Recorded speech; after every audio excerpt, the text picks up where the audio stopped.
මෙන්න මම දැන් ගෙනාවා මේ අක්කපාන ශාකය. අක්කපාන එහෙම නැත්නම් රණහංස. ඒ නම් දෙකම කියනවා මේකට. මේකත් ගොඩාක් දේශීය වෙදකමේදී ගොඩාක් ප්‍රයෝජනවත් වෙන ඉහළ වටිනාකමක් ඇති ඖෂධයක්. ගලින් පැලෙන ශාකය කියලා හඳුන්වනවා. ඒකට විශේෂම හේතුව තමයි මේ ඕන තැනක මේ ශාකය හැදෙනවා. කළු ගලක උනත් හැදෙනවා.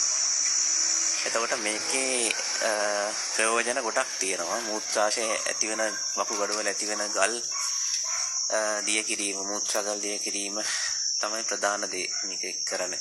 Kidney stones.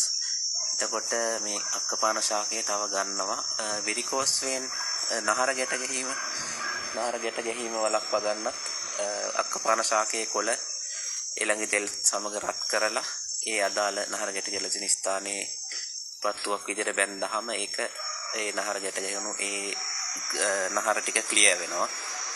ඒ වගේම මූත්‍රා දැවිල්ලට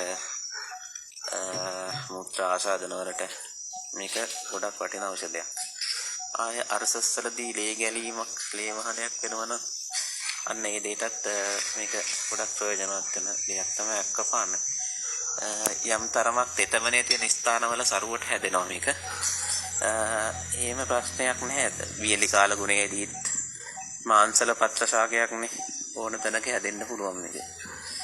ඉතින් මෙන්න මේ වගේ තමයි මේ අක්කපාන ශාකයේ ප්‍රයෝජන අපිට තියෙන. ඉතින් තවත් ඖෂධීය ගුණාංග වලින් සමන්විත බෙහෙත් කැලෑටියක් සමග නැවත හමු වෙමු. channel එක subscribe කරන්න, follow කරන්න, comment එකක් දාන්න, like එකක් දාන්න. ගිහිල්ලා එන්න.